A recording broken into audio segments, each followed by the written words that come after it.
Mais uma noite na Semana da Cultura e Arte Italiana, sexto ano que realizamos essa atividade, para manter um pouco das nossas tradições, das nossas origens, das nossas raízes. Inicialmente, eu queria dar um bom agradecimento à Secretaria de Cultura de Bento Gonçalves, que está nos apoiando, nos incentivando também, né? O secretário Evandro Soares, eu vou participar porque tinha outras atividades, né? Ontem participou, possivelmente amanhã à noite estará participando conosco também, né? E hoje o tema, basicamente, são as lendas ítalo-gaúchas, né? Mitos, e em especial o Arielson Colombo, que faz um trabalho muito bacana em cima do Sanguanel, entre outras lendas, né?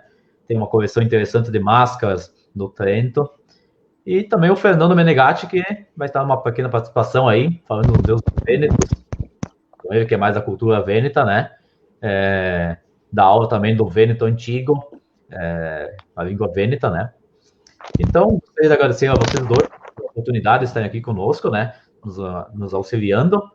E deixo com você, Yerson, se apresente, né? E fique à vontade para nos agraciar com algum pouco mais de conhecimento nessa noite maravilhosa. Muito obrigado. Ok, obrigado a vocês pelo convite. Me chamo Arielson Colombo, sou formado em turismo, com pós-graduação em gestão do patrimônio cultural, onde iniciei minhas pesquisas sobre o Sanguanel, embora já trabalho com ele desde 2004, né, em representações em eventos culturais, né. Gostaria, então, aproveitando o ensejo para fazer uns agradecimentos, então, à Secretaria de Cultura de Bento, ao Círculo Trentino, Sandro, Fernando, os meus apoiadores, Elson Soares e Geni Soares, colegas do roteiro turístico Farroupilha Colonial, Ronei Tonet, Marisa Poloni, Vladir Brandalize, que me ajudou a divulgar esse evento nas rádios locais, e os amigos do Facebook, que sejam bem-vindos. Vamos falar, então, primeiramente sobre o Sanguanel. Vou trabalhar falando sobre características que são comuns às narrativas de pesquisa, tanto aqui no Brasil quanto na Itália, tem características diferentes, mas na maior parte delas, o Sanguanel ele se torna comum às suas características. Bom, o Sanguanel ele tem origem no folclore primitivo da Itália, então nós estamos falando de lendas de 3.000 anos ou mais. Claro que a gente pensar a formação da Itália, ela tem relação com os celtas, com os druidas, com esses povos nórdicos, que foram, com os anos, foram se estabelecendo dentro do território italiano, né? E aí, então, esses personagens, eles vêm nessa história, eles vêm se intercalando junto com a cultura italiana que a gente conhece hoje. O Sanguanel, como eu falei, ele é um personagem do folclore rural. Então, quando você fala no Sanguanel, tu não ouve falar o Sanguanel nas cidades, tu ouve falar o Sanguanel na colônia, em relação aos cavalos, às mulas, as travessuras com plantas, com esses animais, com crianças que desaparecem, com pessoas que pisam nas pegadas. Então, as relações do Sanguanel é no meio rural, e não na cidade. Dificilmente tu vê uma pessoa falar da cidade falando do Sanguanel. Provavelmente alguém que vai falar na cidade, alguém que morou na colônia ou na sua infância, ou teve alguma relação com alguém na colônia. Senão não se ouve falar do Sanguanel na cidade. Bom, o Sanguanel, como eu disse para vocês, ele vem nessa carga imaginária, nessa bagagem imaginária dos imigrantes italianos, ele vem para cá, para o Rio Grande do Sul, e aqui ele acaba também sendo difundido nas colônias italianas.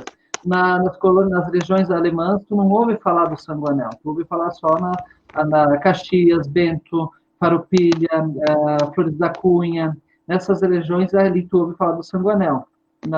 Por exemplo, ali Gramado, Canela, só se for pessoas que têm relação com a cultura italiana, tu ouve falar alguma coisa, senão as pessoas geralmente não conhecem, eles têm outros personagens, não é?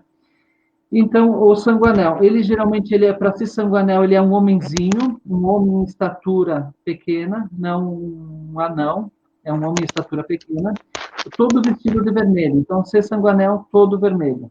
Se tiver outra parte verde, uma calça preta, como o Massarò, por exemplo, eles representam na Itália ele muito com uma capa preta, um chapéu preto.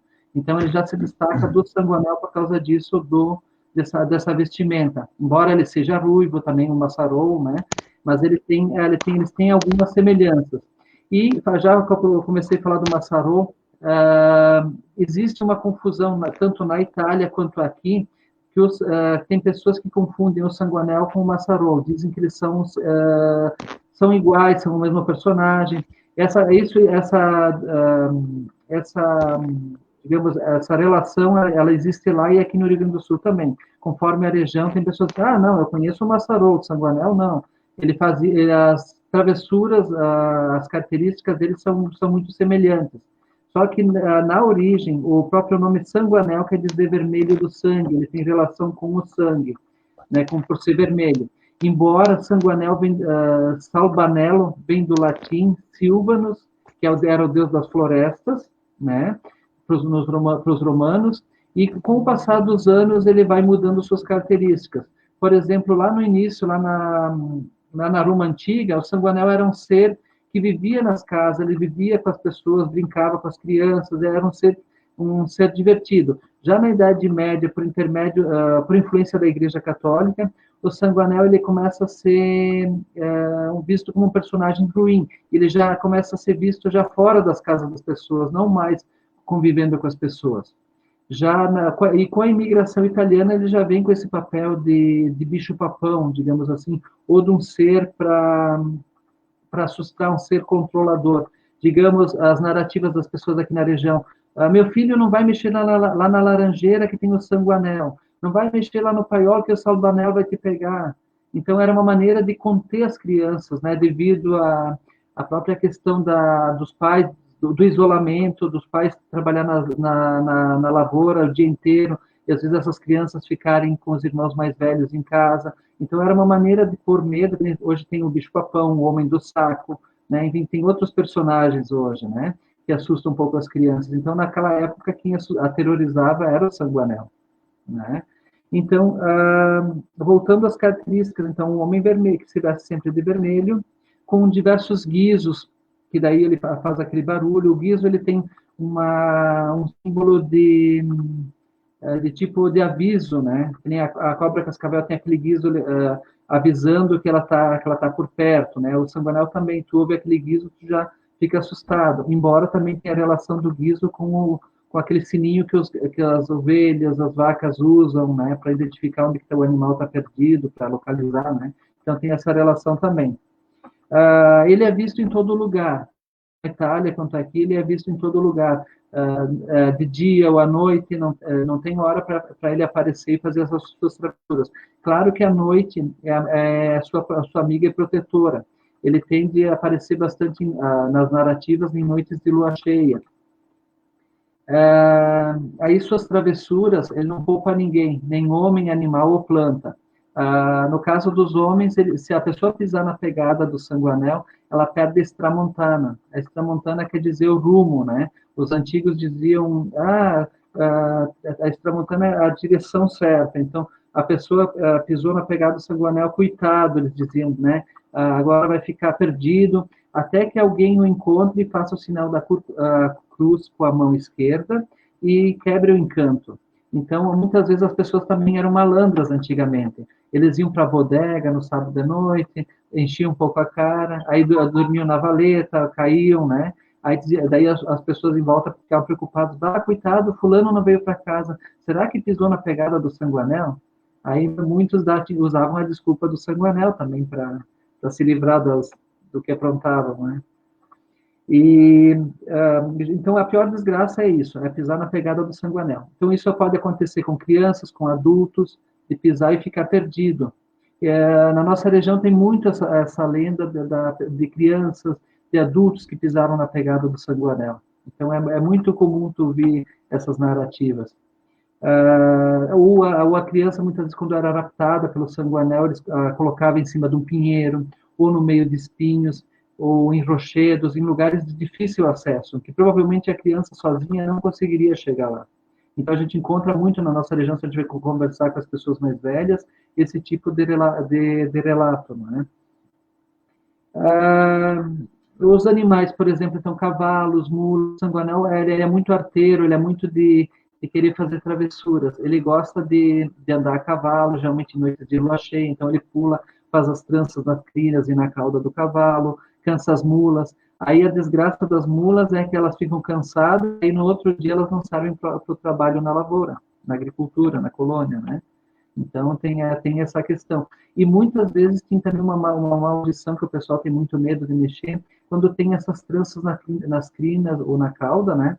E as pessoas mais de idade não mexiam porque tinham medo que se mexesse, o sanguanel viria no dia seguinte e iria judiar do animal, ou até o animal poderia ficar doente e vir a morrer, né? Mas isso é mais raro, né? O que o pessoal tem mesmo, a mesma superstição de não desmanchar, porque de repente iria judiar o animal. Isso a gente vê bastante as pessoas comentarem. Então, ele gosta de fazer isso, inosar e fazer correrias. As crianças, que nem eu havia comentado, então ele gosta de raptá-las, né? Mas ele, na verdade, ele gosta de se divertir com as crianças. Então, ele geralmente rapta elas, leva para brincar na beira dos rios, em cima das pedras, dos musgos, mas sem fazer mal a elas. Se elas têm fome, ele dá a elas amoras silvestres, casca de polenta, leite e mel numa casca de árvore, ou se tiver sede, água numa folha de planta. Então, a questão dele, ele é mais lúdico, ele brinca. Não, de todos os relatos que eu tenho pesquisados na Itália e aqui, não ouvi nada assim que tenha sido, o sanguanel fez isso, a pessoa morreu, a pessoa teve uma enfermidade, né? Nada de grave. São travessuras, não é? E nisso, das crianças, quando elas passam um tempo junto com eles, elas voltam para casa sonolentas, ou na Itália tem muito da lambida no cabelo, a criança vem para casa com uma lambida dura no cabelo, aí a única coisa que a criança lembra é a da figura vestida de vermelho. Isso é uma narrativa bem comum, e aqui também, só que aqui já não aparece muito essa coisa da lambida no cabelo, e sim dele alimentar, dele brincar, dele carregar a criança nas costas, de levar para brincar no meio do mato, mexer com as plantas, algo assim. E se elas estão cansadas, daí ele acaba levando elas para casa. Mas o que é muito comum é os pais ficarem muito preocupados com o desaparecimento da criança. Aí já teve casos aqui na região de Anarec, Galópolis também, da comunidade se mobilizar para procurar essas crianças, chamar padre, ficar procurando dias até o dia 2, até encontrar essa criança, encontrá-la no meio dos espinhos, em lugares de difícil acesso, coisas que aconteceram assim. Tem histórias de pessoas que eu conversei da família, que me contaram, por exemplo, do sanguanel aqui no interior de Farroupilha. Até posso comentar o nome, porque são pessoas da família e a pessoa já é falecida.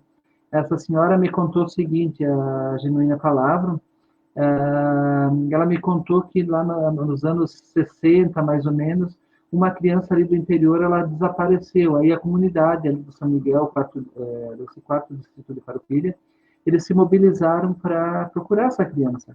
E tinha chovido, o rio estava alto, enfim, e essa criança ela foi encontrada mais de um dia depois, do outro lado de um rio que estava muito alto e não tinha como essa criança passar até lá. E aí eles foram lá, derrubaram uma árvore, atravessaram, levaram de volta a criança estava seca, e aí pediram para ela, como é que tu saiu daqui de cima, que são 4, 5 quilômetros, e tu foi parar lá embaixo no rio de São Miguel? Como é que tu foi parar lá embaixo? Aí essa criança disse, não, um homem assim, com uma roupa dessa cor, me botou nas costas e a gente atravessou em cima aqui. Tá, mas como é que tu não está molhado? Não, ele caminhou por cima aqui da água. E aí todo mundo ficou encasquetado com isso. E realmente a criança não tinha como ter passado aquele rio, ter atravessado e ter ficado do outro lado daquele rio. Então é uma história. Essa pessoa provavelmente deve estar viva ainda, só que como essa minha tia do meu pai já é falecida, então na época eu não pesquisava sobre isso, né? Eu tinha curiosidade sobre o sanguanel, mas não cheguei ao ponto de pesquisar, vim pesquisar mesmo, fazer minha monografia mesmo em cima anos depois. Um outro caso curioso aqui também, para ver como a questão da opinião das pessoas sobre o sanguanel ela é muito relativa. Uma senhora ali de Galópolis, esse depoimento até tem no Arquivo Histórico de Caxias do Sul, entrevistaram ela aí nos anos 70 sobre o sanguanel. Aí ela disse, sim, eu já ouvi falar, até o sanguanel era meu vizinho. As pessoas, nossa, teu vizinho, conta para nós mais sobre o Sanguanel, enfim, né? Aí sim, era o marido dessa mulher, o Sanguanel. Mas como assim? Aí ela era vizinha dessa família e o marido tinha uma mania, enfim, que ele queria comer o pão fresquinho. E aí ele dizia para a mulher, tu faz um pãozinho para o Sanguanel, porque tu sabe que ele vem aqui, ele amassa o pão, ele estraga o pão, né? Aí tá, ele foi para a roça, às vezes ele ia lá, encontrava o pãozinho dele e comia, tudo certo. E tinha vezes que eu acho que ela esquecia de fazer, e aí ele ia lá, abria o forno, não encontrava o pão dele, ele amassava 1 ou 2 pães, né? E essa vizinha, ela era nova, jovem, né? E ela via isso da casa da janela, da janela da casa dela. E aí, então, por isso que quando eles pediram para ela quem era o Sanguanel, ela disse, não, o Sanguanel era meu vizinho, para fazer essas travessuras. Né? Então, tu vê como as coisas são muito... Será que era? Será que não era? Né? Tem toda essa questão aí. Enfim, um caso mais curioso que eu descobri na Itália, uns anos atrás, foi lá de 1750, mais ou menos, na cidade de Cássia, 2 crianças que estavam saindo de um vilarejo, estavam indo assim, da colônia para esse vilarejo para comprar umas coisas para casa, que os pais haviam pedido, e essa criança, uma delas, ela pisou na pegada do Sanguanel, e o outro, que era um pouquinho mais velho, ele não pisou, e o pequeno estava indo na trilha. Ele chamava essa criança, e essa criança não conseguia, ela até olhava para trás, mas não saía do caminho, ela ia atrás. E na frente tinha um homem com roupas vermelhas, que estava levando ele para o meio do mato, e era época de bastante neve, e ele não sabia o que fazer. Ele lembrou como a família era devota de Santa Rita de Cássia, ele começou a rezar para Santa Rita de Cássia. Então, esse material, eu vi uma foto desse ex-voto que a família fez em agradecimento a essa graça alcançada, para essa criança ter conseguido recuperar a criança, e ele, de tanto pedir, de tanto implorar a Santa Rita, ele conseguiu quebrar o encanto e a criança voltar. E aí ele contou, enfim, a história em casa e tal, tudo. E aí fizeram esses votos, existe lá em Cássia. Bacana. Aí sim. Posso continuar? Isso? Tá. Então, ainda dentro dessa questão das crianças, seria isso, levar para elas, mas não faz mal a elas, leva elas para casa tranquilamente. O que daí, como eu disse, os pais geralmente ficam apavorados com isso, né? Mas não é algo que geralmente sempre termina bem. O que é de mais transtorno, no caso, seria a questão dos pais ficarem preocupados e não conseguir localizar a criança. Mas todos os relatos que eu vi foi essa preocupação de ficar mais um dia ou 2, mas todas voltar sãs e salvas, sem nenhum ferimento, nada machucado, todas alimentadas, enfim, e lembravam da figura vermelha. Aí agora eu vou comentar um pouco com você sobre porque cada região da Itália, o Sanguanel ele aparece com nomenclaturas diferentes, né? Então eu vou comentar com vocês um pouco sobre as nomenclaturas do Sanguanel. Por exemplo, aqui na região aqui tem bastante vênetos, o pessoal chama muito de Sanguanel. Já nos trentinos, Salbanello. Então, tem várias variantes, assim, conforme a região. Sanguanello, Salvanello, Salbanello, Salvanello, Sanguinello, Sanguanello, Salvadanello, Salbinello. Então, na verdade, como eu disse para vocês, o Sanguanel é um diminutivo de Salvan, que é o deus Silvanus, né? Isso lá na mitologia. Vamos ver aqui o que eu posso falar mais para vocês. Alguma pergunta? Não? Tranquilo? Não, acho que está tranquilo, é bem bacana. O pessoal que está colocando algumas observações, mas só dizendo boa noite, né? Não tem problema. Eu acho que é bem interessante essa parte dos nomes diferentes conforme a região, né? Mas praticamente a mesma identidade, a mesma pessoa, né? A mesma lenda. Mas fique à vontade aí, né? Localizando. Eu não consegui entender a pergunta. Não tem nenhuma pergunta a princípio, tá tudo tranquilo, tá? Só tá assistindo aí, sem problema. Fique à vontade, pode continuar. Você não consegue ver, né, minha? Eu não consigo te ouvir, vem tudo metalizado para mim. Não consegui entender. Eu vou escrever aqui ao lado, tá? Isso. Vamos ver se melhora agora. Aqui. Vamos ver se melhora. Aqui.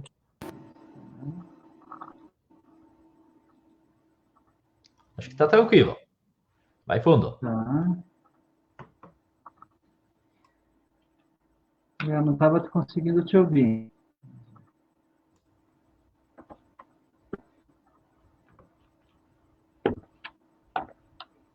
É isso. Vamos ver se a gente consegue. A princípio é isso, Sandro. Depois eu tenho um trabalho aqui com as máscaras. Não sei se vocês querem dar uma olhada nas máscaras também, dos personagens do folclore trentino. Eu fiz uma exposição em 2016, falando desses personagens. Então tem os mitos, que nem o diabo. O Sanguanel, nessa questão dos mitos, ele é, segundo Antônio Fagundes, no livro sobre folclore do Rio Grande do Sul, ele descreve o Sanguanel como um dos 4 mitos mundiais. Os 4 mitos são o Sanguanel, o diabo, as bruxas e o lobisomem. Então, só que, curiosamente, o Sanguanel ele é o menos conhecido. Se fala muito em diabo, se fala em relação à igreja, à própria Bíblia, né? A gente encontra referência nas religiões orientais também se tem a referência da energia negativa, né? Nesse sentido. Então, se ouve falar muito do diabo. As bruxas também, se fala muito aqui na nossa região da Lestrega, né? Que elas faziam mal, prejudicavam as crianças, as pessoas, os animais emagreciam, né? Então tem essa questão também. E o lobisomem também se ouve falar muito. Até na Itália eles têm muito aquela coisa do homem peloso, aquele homem peludo, o homem selvagem que aterrorizava as pessoas nos bosques, né? E o Sanguanel também. Então, como essa relação de mito, o mito na verdade é aquele ser que tem poderes sobrenaturais, que tem referência com a lua, com o sol, com o vento. Ele pode mover, por exemplo, do nada aparecer o Sanguanel e mexer com alguma coisa, fazer voar cestos, né? Essa relação do mito. O mito também ele tem relação com a questão geográfica. A lenda ela é algo que é uma história contada em um determinado espaço geográfico, é uma história. Agora, quando ela passa, por exemplo, o Sanguanel na imigração italiana, ele passa da Itália e vem para cá, aqui no Rio Grande do Sul, aí ele se torna um mito por ter por permanecer desse deslocamento todo, e aqui também ele encontrar o seu espaço e essas histórias continuarem sendo contadas aqui. Então ele se torna mito nesse sentido. As lendas geralmente ela tem um papel mais local. Bacana. Show de bola. Se vocês querem dar uma olhada, vamos olhar um pouco das máscaras, isso? Sim, fica à vontade. Tá. Bem, muito me alcança. Eu vou começar com os mitos aqui. Vamos começar com o diabo. O diabo aqui, que eu estava falando para vocês, essa aqui é uma máscara, então, lá é toda feita de papel machê, enfim. E o diabo, ele tem essa relação, que eu falei para vocês, desde as religiões, do bem e do mal, é uma luta que é eterna, né? Isso se fala da pessoa ser boa, da pessoa ser má, enfim. Então, o diabo, ele tem muito esse papel de assustar as pessoas. E o Sanguanel, aqui na região, até por se falar que o diabo já não assustava mais tanto quando os imigrantes vieram para cá, o Sanguanel ele entra com essa função também. Meu filho, se tu não for um bom cristão, tu não for à igreja todo domingo, o Sanguanel vai lá prejudicar a tua lavoura, o Sanguanel vai fazer isso, o Sanguanel vai fazer aquilo, vai te puxar pelas pernas. Então, o Sanguanel se ouve muito isso. Até eu consegui uma imagem de um vitral na Itália, do Sanguanel dentro sendo arrastado por um anjo, a cabeça do Sanguanel. Então é muito curioso isso de ver o Sanguanel. É tão importante isso, de ver essa relação da cultura pagã primitiva também em relação à religião, né? Então o diabo também tem esse papel então de aterrorizar um pouco as pessoas. Aí esse, então, é um dos mitos. Agora, o outro mito vamos ver, a bruxa. Eu tenho aqui a Ismara. A Ismara é uma bruxa que na Itália, ela tem o seguinte papel. Ela entra dentro do buraco da fechadura, nos quartos, e ela vai em cima das pessoas e ela rouba o fiar, seria o fôlego, né? E isso as pessoas se sentem presas, não conseguem se acordar, se sentem sufocadas. Então, isso eles atribuem a Ismara, esse tipo de fenômeno na Itália. E, curiosamente, estive conversando agora na festa de Ano Novo de 2016 com um amigo, e ele me comentando que a avó dele falava que ele botou os braços atrás da cabeça e dormindo não conseguia se acordar. E ele disse, meu Deus, o que aconteceu? Daí ele contou para a avó dele no outro dia que ele se sentia sufocado, que não conseguia ficou prensado, assim, uma situação bem estranha. E daí a avó dele falando da Ismara. Isso, e eu fiquei tão impressionado com isso, porque eu disse, nossa, falar da Ismara nos dias de hoje, aqui no Brasil, é muito difícil. Porque esse legado do folclore se perdeu muito. Se fala aqui, na verdade, na nossa região, que tanto para o Vêneto, tanto para os trentinos, para os lombardos, enfim, os milaneses, né? Se fala do Sanguanel, sim, do Massarô, mas agora as bruxas, né, o diabo, enfim, né? Mas agora, esses outros específicos, que nem a Ismara até ela deu origem, ver como é que é a questão do cinema, né? A Ismara, eles fizeram aquele filme O Chamado, se vocês lembram daquela mulher, daquela moça com o cabelo comprido no rosto que sai do poço, a inspiração da Ismara é da Samara, no caso, é a Ismara. É bem curioso isso, tu vê como o folclore ele inspira essa questão do cinema também, né? Vamos ver outra agora. Essa aqui, que ela é bem simpática. Na Itália, eles comemoram o Natal, Papai Noel, né, tudo, mas eles têm uma tradição antiga que eles comemoram com La Befana, que é uma Sim. bruxa, e quando os Reis Magos estavam procurando o menino Jesus para adorá-lo, ela que não sabia onde que era a gruta para adorar o menino Jesus. E ela depois se arrependeu e ela foi atrás dos Reis Magos. Então, na Itália, eles homenageiam ela muito, então eles fazem, em vez de se vestem com o Papai Noel no período, né? E ela é comemorada no dia 5 de janeiro, próximo dos Reis Magos. E ela entra nas chaminés, e se a criança se comportou bem, ela dá doces, caramelos, até eu fiz a representação aqui nessa guirlanda os branquinhos aqui são os caramelos, e se a criança não se comportou bem, ela dá balinhas de carvão, então tem o carvão também. Então, até ela está suja um pouco de preto, enfim, para representar esse granizo que ela entra pelas chaminés, né? Então, essa La Befana, ela tem muito esse papel, é muito cultuada na Itália, se vê muito, Roma, principalmente, se fala muito da Befana, de uma forma geral, né? Sim. Agora vamos ver, pode ser o Bilmão, esse do canto, isso. O Bilmão, então, dentro do folclore trentino, ele é um senhor que ele é andarilho, e ele anda pelos bosques e indo visitando os vilarejos. Aí esse senhor ele é detentor do conhecimento das ervas medicinais, e ele ensina também as pessoas a extrair do leite a manteiga, o queijo e a ricota, né? E então aí depois que ele ensina esse trabalho artesanal de extração ali do leite, ele pede para as pessoas que mais vocês querem que eu ensine para vocês? Aí as pessoas geralmente se dão satisfeitas, né? E agradecem. Então, esse andarilho, que seria o Bilmon, ele nunca mais é visto. No momento que a missão dele é ajudar as pobres pessoas, os pobres camponeses, né? Ensinando essa arte de extrair do leite a manteiga, o queijo e a ricota. Ele é muito, muito popular no interior. Agora pode vir o Massarol.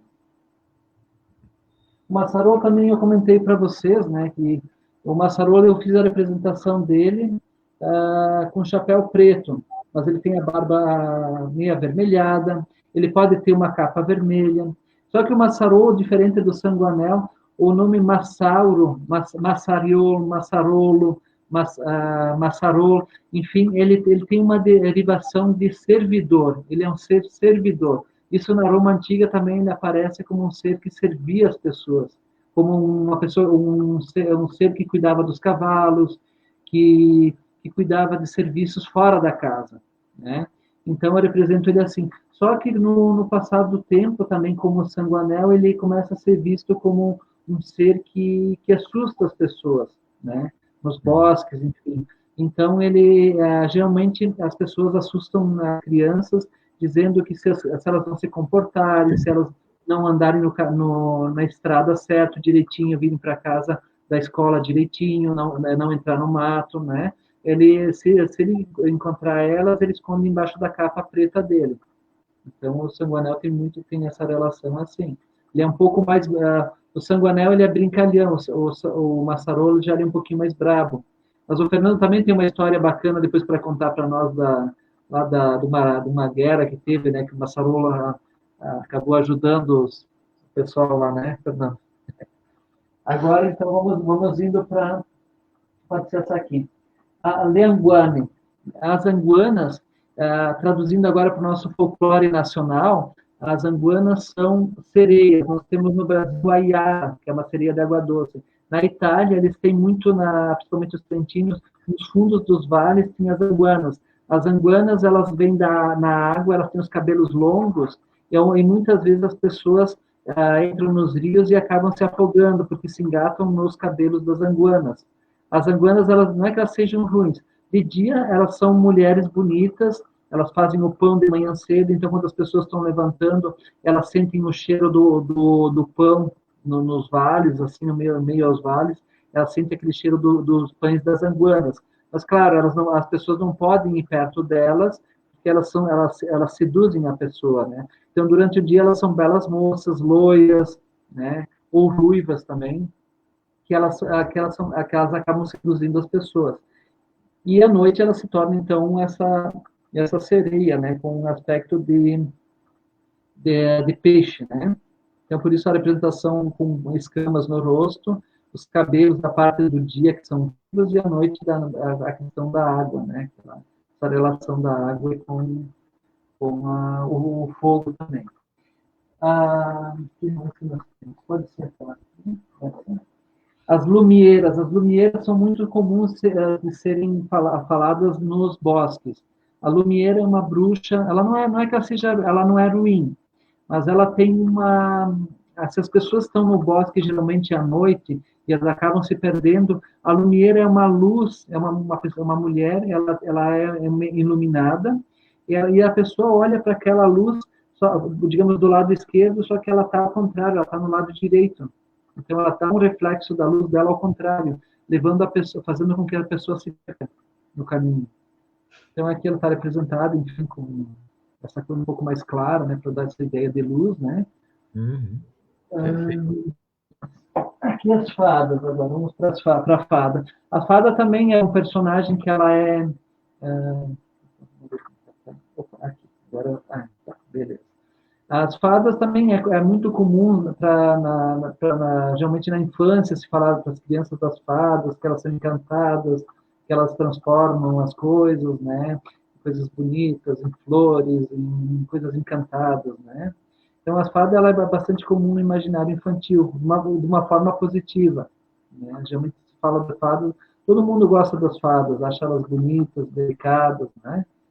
Então, as fadas têm disso também. Agora, vamos ver.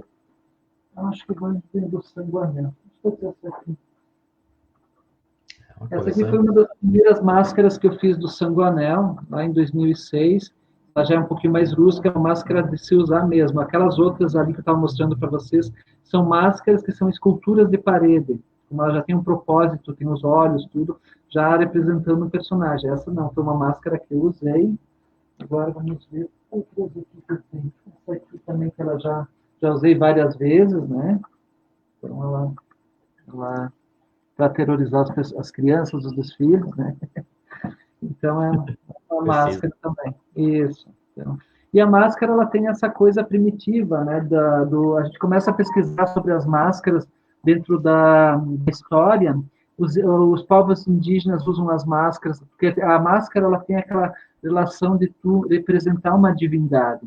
Então, a máscara, desde os primórdios, por exemplo, numa tribo, os pajés usam a máscara para incorporar, para sentir que aquela entidade ela está presente, ela vai curar aquela pessoa que necessita. Então, é uma materialização, através da máscara, da divindade junto aos homens. Então, isso vem desde as máscaras no Egito, dentro dos povos indígenas, os povos celtas, e dentro da cultura dos trentinos, os trentinos têm muito aquela coisa do carnaval de inverno, né, que é o período mais frio, que eles têm mais tempo para se dedicar a fazer os filós. Os filós, eles eram a maneira, digamos, que as pessoas se reuniam para fazer os fios, né, de linho, então, para fazer o filo, né, para depois fazer os tecidos, confeccionar os tecidos, nos períodos frios. E nisso, então, começou também a juntar os homens para alisar o terço à noite, e disso surgia também jogos de carta, aí se contavam histórias. Então, nos filós tem muito essa coisa de se contar as histórias, essas histórias antigas, né, que assustavam, que ao mesmo tempo eram divertidas. Então, os filós, eles tinham um papel muito importante nesse sentido, de levar para frente essas histórias. As mulheres nesses ofícios, digamos, manuais, de se fazer os tecidos, os bordados, os macramês, frigoletês, os próprios crochês, né? Tudo esse fazer manual, as dressas, que é aquela trança feita de palha de trigo. Então, tudo isso ele eram características dos filós, né? As pessoas não, as mulheres principalmente, elas não paravam muito elas se divertiam ali, mas sempre trabalhando com um fazer manual, não é?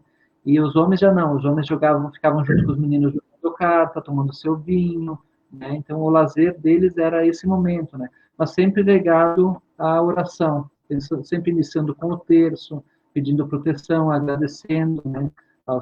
Pedindo proteção aos santos de devoção, né?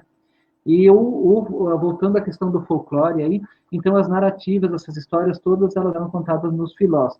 E os trentinos, eles têm essa coisa de fazer o carnaval de inverno, só que as máscaras que eles faziam antigamente, e ainda eles mantêm, eles usam muita coisa orgânica, muita coisa de madeira, talhada na madeira.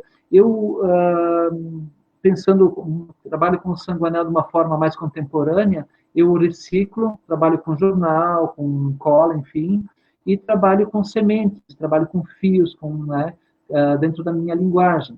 Né? Não deixa de... Na verdade, a cultura ela é mutável. Cada momento da história você vai ver que o próprio sanguanel ele tem um olhar diferente, ele é representado de uma maneira diferente.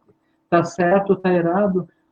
Não sei se cabe julgar, mas eu diria que a cultura, como eu disse para vocês, ela é mutável, ela se transforma. Então, o sanguanel de hoje, provavelmente, ele é bem diferente do sanguanel de 100 anos atrás.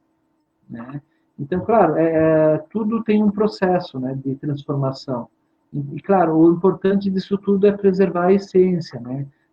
Pensar que o sanguanel, de se preservar essa relação com a infância, se preservar essas histórias antigas, né? Independente que, de repente, o fulano usa papel, o outro usa madeira. Claro, tem um propósito. Eu, quando penso em resgatar, em trazer o sanguanel para os desfiles, para que as pessoas vejam e falem sobre o sanguanel, eu procuro da melhor maneira possível, sem perder muito a essência dele, que é das travessuras, de manter a cor vermelha. Então, tem certas características que têm que ser preservadas, né? Sim, com certeza, é importante isso, né? Acho que é muito bacana o trabalho que tu faz também. Esteve lá se apresentando conosco lá no Festival Medieval, né? Medieval Bento. Sim. E esse acervo que você tem nas máscaras, eu tentei numa viagem ao Trento conseguir uma, mas as máscaras de madeira lá são caríssimas. Não é fácil. Imagino que seja, sim. Mas vale a pena. Você quer implementar mais alguma coisa? Eu acredito que isso, ainda falando mais, só para fechar essa questão do sanguanel, hoje o sanguanel, para a gente olhar o sanguanel hoje, o sanguanel ele é uma figura pop, a gente pode dizer. Pop no sentido popular, porque ele tem... o sanguanel, a gente vê hoje como marca de bebida, como nome de hotel, nome de parques, né? Nome de brinquedos. Eles usam hoje o sanguanel em livros de história. Então, hoje tu vê o sanguanel num repertório bem interessante, né? Ele não é o nosso Saci Pererê, que o nosso Saci Pererê ele já tem ele tem uma similaridade na questão de fazer as travessuras. Ambos usam o gorro vermelho, que é um símbolo de magia lá da Grécia Antiga. Gostam de cavalos, fazem travessuras nos cavalos, tranças, brincam com crianças, né, mexem com vento, com cestos, com coisas assim, né, relacionadas. Só que o sanguanel, no caso, ele tem uma origem na Europa, ele é branco, tem as duas pernas, e o nosso saci ele já tem origem indígena e uma fusão dentro da cultura africana. Ele perde uma das pernas numa luta de capoeira e ele acaba sendo um personagem bem, até pelas histórias do Monteiro Lobato, né, no Sítio Pica-Pau Amarelo, ele tem uma difusão maior e a nível nacional. E o nosso sanguanel, ele é mais, que nem eu falei para vocês no começo, ele é mais voltado à nossa região de imigração italiana. E voltando a essa questão do popular, né? O sanguanel, ele que nem eu falei para vocês, ele aparece em várias situações hoje. Isso eu estou falando na Itália, que como brinquedos, nome dos parques, né? Que o pessoal utiliza com o nome de cascatas. Aqui na nossa região, por exemplo, o sanguanel aparece em filmes, né? Na Itália também tem alguma coisinha de filmes, mas é mais dentro dos círculos culturais. Aqui, por exemplo, o sanguanel ele já apareceu em filmes, em animações. A gente vê muito nos desfiles, né, de uma forma geral, tanto aqui, não só a minha representação, mas de outras pessoas, enfim, nessas festas nossas de imigração italiana. Uma coisa que teria que se fazer, dar mais destaque, se falar mais, né? Geralmente o sanguanel ele aparece nos desfiles e o sanguanel fazia isso, aquilo, pronto. Ele aparece lá naqueles 5 minutos no desfile e deu, sumiu, né? Não se dá, talvez teria que se buscar uma maneira de dar mais valor a ele, né? A essa memória. Porque o que eu sinto todos esses anos fazendo, eu já estou com perto de 18 anos fazendo sanguanel, em desfiles, em contações de histórias, em escolas, eu vejo muito das pessoas vir me dizer, o sanguanel me assustava quando era criança. Por exemplo, num evento que eu estava visitando um museu, e aí estava fazendo fotos com o pessoal. Aí veio duas senhoras lá dos seus 80 anos, uma delas me olhou bem séria e disse, eu sei quem tu é, eu sei quem tu é, o que tu fazia. Eu disse, talvez a senhora me conheça, não sei, né? Porque eu pensei que ela conhecia eu quanto Arielson, né? Não o personagem, né? Aí ela me disse, tu me aterrorizava quando eu era criança e agora, depois de velha, viúva, agora eu tô te vendo de novo. Vê se dá para... Né? Aí ela veio, me abraçou, tiramos foto junto, e ela me contou essas narrativas que na infância dela ela era muito assustada por causa do sanguanel. Então, assim, ela encontra o que eu já dizia antes, né? Que os pais usavam como um bicho-papão para um ser controlador, né? Para impor aquele controle para essas crianças, né? A princípio é isso. Então, dizer que o sanguanel, dizer para as pessoas assim que contem histórias, peçam para os pais, para os avós, contem essas histórias de antigamente, desenterrem, busquem lá nos baús essas memórias e passem adiante. Porque, na verdade, cada pessoa que vem a falecer, dessas pessoas mais antigas, é um pouco da história que a gente perde. E muitas vezes a gente não tem a oportunidade de poder conversar com essa pessoa e saber disso, como foi a infância dessa pessoa, né? Então é importante que se conte, volte a contar essas histórias, né? E resgatar isso, né?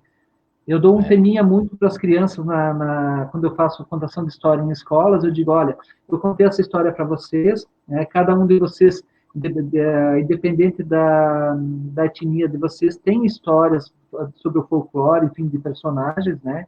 Quem vem lá da fronteira tem outros personagens que são contados, então eu deixo esse tema para eles na escola, fazer essa troca, ir para casa, contar essas histórias, pedir que histórias eles sabem na infância dos pais, dos avós, e fazer essa troca na escola. Que o interessante é isso, é essa troca. Essa troca, ela provoca um crescimento, né? E valorização do folclore. Com certeza, muito importante. Perfeito, então, Elson, muito obrigado. Vamos ver o Fernando Menegatti aí que se apresente.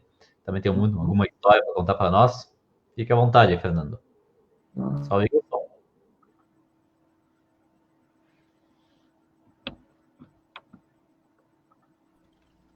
Olá. Oi, tudo bem? Abriram meu microfone, estão ouvindo? Sim, tranquilo. Me escutam já agora? Tá, beleza, então. Então, eu sou o Fernando Menegatti, né? O Sandro já disse, mais ou menos ali no início, me apresentou. Eu sou professor de língua vêneta, que seria o nosso italiano. Aqui o italiano é uma variante de língua vêneta. E, querendo ou não, eu sempre acabo também me interessando também por essas histórias folclóricas, porque eu sou músico também, né? Eu tenho uma banda, né, chamada Caligo, que é uma banda de música que trabalha bem essa parte do folclore, e agora também tem um outro projeto solo, até convido a todos para conhecer, tá na Paia. Então, eu sempre acabo trabalhando muito com essa questão do folclore, também é sempre muito interessante aprender mais, né? Principalmente com alguém como o Arielson, que pesquisa isso há tantos anos, né? Então, e uma coisa interessante que eu teria para adicionar, né? Isso, eu sempre conheci o personagem como pelo nome. Os personagens eles acabam tendo muitas variantes de nomes, né? Eu sempre conheci como Mazariol, né? Então, mas eu já sabia que existiam assim como o Arielson disse ali para nós, mas eu tenho uma história interessante que a minha mãe, né, ela me contava sobre o Mazariol. Minha mãe me contou, há muito tempo atrás, que ela viu o Mazariol, né, quando ela morava justamente na roça, né? Assim como o Arielson disse, são personagens folclóricos do campo, né, personagens que vêm ainda do tempo pagão, né? Então, portanto, tem muito a ver com essa coisa do campo, né? Então, a minha mãe, quando morava lá na roça, quando era criança, ela disse que acabou vendo aí o Mazariol sacaneando lá os cavalos. Eles tinham 1 ou 2 cavalos, alguma coisa assim, né? Lá no lugar onde eles moravam, em Serafina Correia.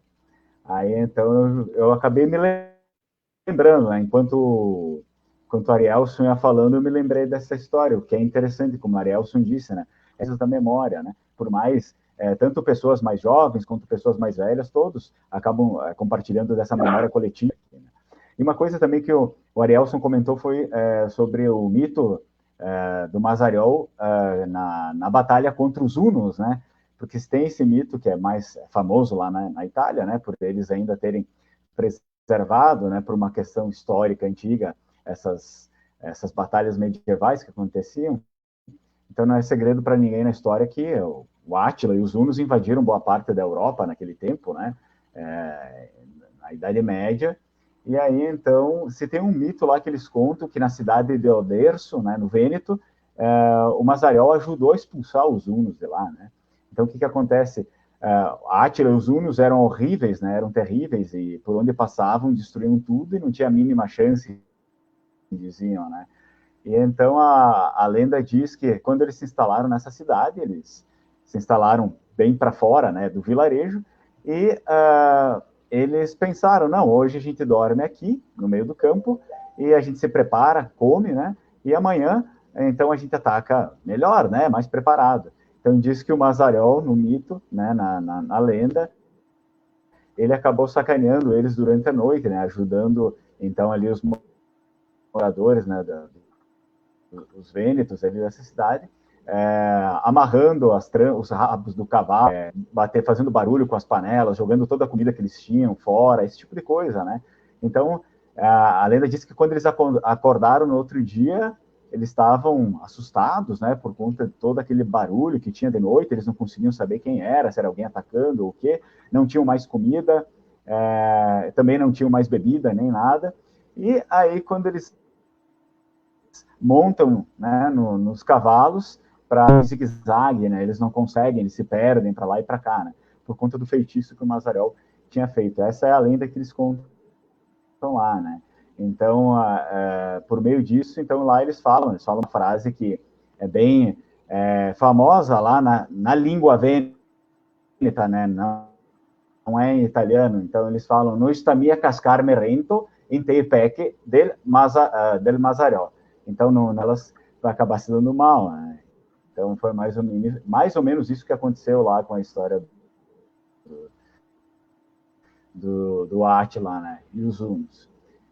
Bom, agora saindo, né? Complementando com outras coisas, como o Sandro disse, eu tenho alguns deuses, né, digamos, do tempo mais primitivo, que também aborda essa questão que o Arielson disse, e que, claro, nesse tempo, eu me refiro da Idade do Bronze, tá? 1300 a.C. para trás, antes da Idade Média, né, uma coisa bem do tempo tribal, até se a gente for ver, né, europeu tribal. Então, eles tinham também muito uma cultura religiosa, uma cultura em geral mútua também com os povos ali que habitavam, as tribos que habitavam o Trento, né, porque como eram tão próximos, inclusive os deuses compartilhavam deuses iguais às vezes, né? Então se tem um deus chamado Triglav, né, que era um deus de três faces, também pode ser chamado como Trimuziat. Eu sempre mostro isso no meu curso, né, de História e Língua Vêneta, para as pessoas saberem, né? Isso era o tempo lá quando ainda não existiu o cristianismo, né, na Europa. Então eles tinham no caso do Vêneto, eles chamavam uma religião venética, né? Então se tem esse deus que provavelmente ele deu, digamos, origem para muitos outros personagens no folclore depois, no folclore medieval e o mais moderno hoje em dia, né? Então, esse era um deus venerado, deus das águas, né? Que as pessoas ainda se tem uma cidade lá no Vêneto que se chama Lagole di Cadore, e que tem, né, curiosamente, um lago, né? E aquele lago, ele é feito de águas termais, né? Essas águas, elas têm poder de cura, né? De poder de, pelo menos, de aliviar alguns sintomas reumatismo, esse tipo de coisa. Naquele tempo, então, não se tinha todo esse conhecimento científico e as pessoas alegavam a cura das águas, que essas águas traziam para ele, atribuíam a essa entidade, né? O Triglav, o Trimuziat, que também é bastante conhecida nos Balcãs, né? Em países como Eslovênia, Croácia, Hungria. Era um deus meio que incomum para muitos povos europeus naquela época, e que muitos têm uma origem comum também, né? Se falava naquela época de tribos venéticas, né? Porque se tinham mais, não eram só os vênetos, tinham os vênetos, os vindelici, enfim, venostes e tantos outros povos que viviam fora da Península Itálica e também são considerados hoje na literatura como povos venéticos que têm a mesma origem daqueles que vieram para cá. Né? Um outro deus muito interessante que eles compartilharam depois também com os celtas, um deus chamado Beleno, que os celtas depois pegam também, né? Que é um deus do sol. Então, não que os celtas tenham pego depois, mas sim eu acho que eles acabam se influenciando mutuamente, né? Então, esse deus Beleno, ele acaba depois dando origem para muitas coisas. Por exemplo, no Vêneto tem o nome de duas cidades. Então, se diz, né, uma pesquisa, que provavelmente o nome dessas duas cidades tenha vindo desse deus aí do sol, o deus venético daquela época, Beleno.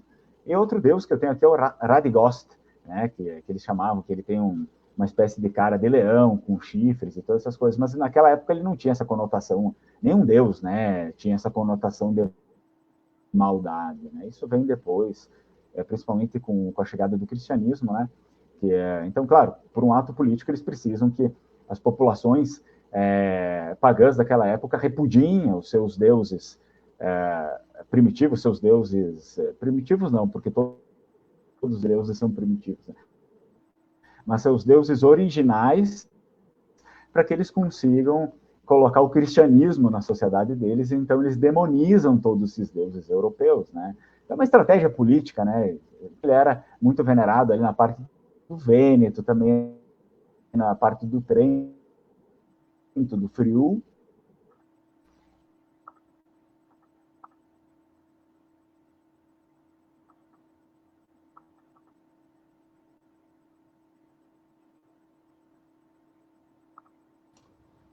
E também em vários outros lugares aí da Europa. Da minha fala, todo o panteão ele acaba tendo um deus principal, digamos assim. Então, os vênetos eram diferentes, né? Eles tinham uma deusa, era a deusa mãe, que a população naquela época que habitava o Trento também tinha a mesma deusa parecida, né? Então, os vênetos é muito conhecida, por exemplo, também em histórias do rei Arthur.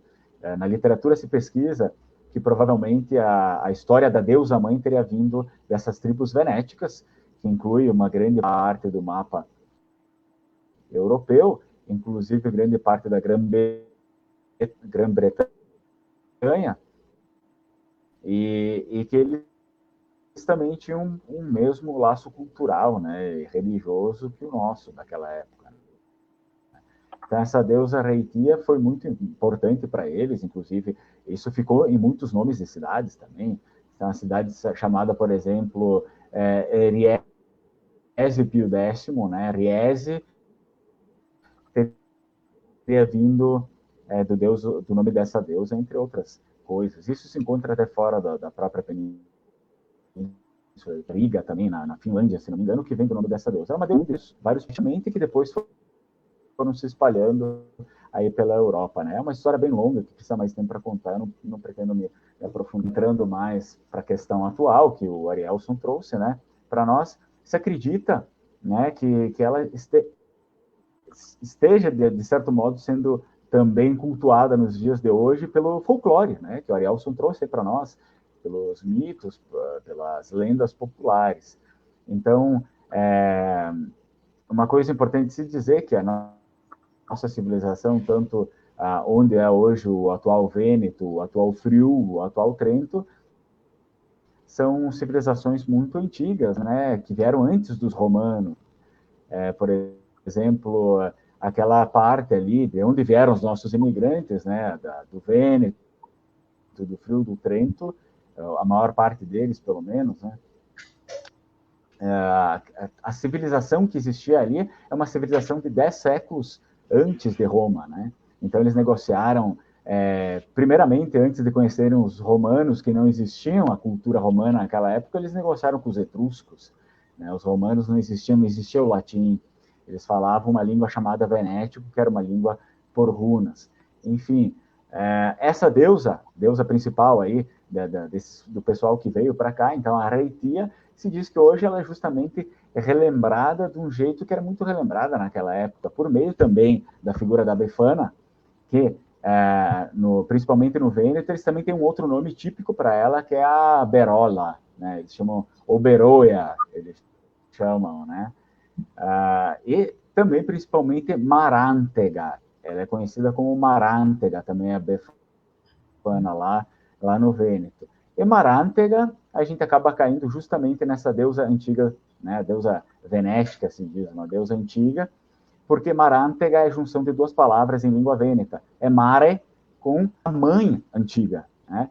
É isso que quer dizer, a mãe de todos nós, a antiga, aquela deusa que se Maria, né? Que foi o jeito mais fácil, digamos, de cristianizar esses povos que cultuavam entidades que davam muito valor para entidades pagãs femininas, né? Assim como os nossos antepassados vênetos, friulanos e trentinos, que naquela época eles acabavam tendo uma mesma cultura. Eu falo isso da idade do bronze, né, pessoal? Um tempo muito antigo, o tempo das tribos ainda. Então, o que eu tinha para falar, não quero me estender, né, porque eu acho que a pauta principal, o Arielson, era dele, ele conseguiu trazer muito, muito bem, assim, muita coisa que eu também não sabia, eu agradeço. E era isso que eu tinha para trazer para vocês e fiquei muito feliz por ter sido convidado aí para essa live. Espero que todos tenham gostado, assim como eu gostei. Perfeito, Fernando, muito obrigado. O Elson quer completar alguma coisa? Finalizando já o momento. Eu acho que eu consegui, fico feliz de ter conseguido, acho que eu planei bem o que eu tinha referente a Sanguanel, né? Eu agradecer a oportunidade a ti, Sandro, né, e Fernando, mais uma vez, de encontrá-los, e acho que é isso. Foi uma noite bem interessante, podemos conversar, trocar um pouco de pontos de vista, né, em cima disso, do folclore, eu acho que foi bem rico, acho, nesse sentido. É bem importante, eu acho que esse momento da Covid também, temos que desenvolver novas ferramentas, quem sabe fica até mais acessível através das videoconferências a outros momentos mais adiante, se tivermos que continuar nesse sistema, né? Acho que é uma forma bem prática também de continuarmos a nos comunicar, trocar ideias, conhecimento, que o pessoal também conheça um pouco mais da nossa história, né? Das nossas raízes. Acho que é bem importante. O trabalho que tu faz com o Sanguanel é muito bom. Eu já sou mais fã do Massariol, né? Então já criei um pequeno jornalzinho com um pouco de cultura das nossas origens, com o nome Mazariol também, né? Então, achei legal. É bom abraçar um pouco da nossa origem, que seja um ponto pequeno, né? Mas que a gente guarda para a história, para nossas vidas, para os nossos filhos também, ensinar eles um pouquinho mais, os jovens, né? Acho que isso é importante. Levar um pouquinho mais para as escolas, um pouco das nossas raízes, né? Então, pessoal, muito obrigado. Esperamos nos ver novamente. Nós temos essa semana, até domingo, pequenas atividades. Tem um concurso de piadas e mentiras no italiano. Quem quiser, dentro do evento da sexta semana da cultura italiana, para botar lá alguma piada, alguma coisa no italiano. Quem tiver mais curtidas vai ganhar um prêmio, um hidromel, alguma coisa a mais aí, né? Sorteio é domingo. E temos pequenas lives aí durante a semana também, amanhã à noite. Nós temos no sábado à tarde, domingo à tarde, tem uma moça lá no Trento, de Verona, que vai fazer também uma live, de lá, contando a parte da história, né? E agradeço a vocês dois pela oportunidade, por terem nos dado essa oportunidade de conhecer um pouco mais das nossas origens. Perfeito, gente? Obrigado. Abraço a vocês aí. Isso. Agradeço a Secretaria de Cultura também pela oportunidade, por dar esse momento, né? Ter apoiado o sistema de videoconferência, né? Que nos ajuda nesse momento. Gente, boa noite. Foi um prazer. Boa noite. Um abraço a todos aí. Valeu. Abraço a todos. Boa noite. Boa noite.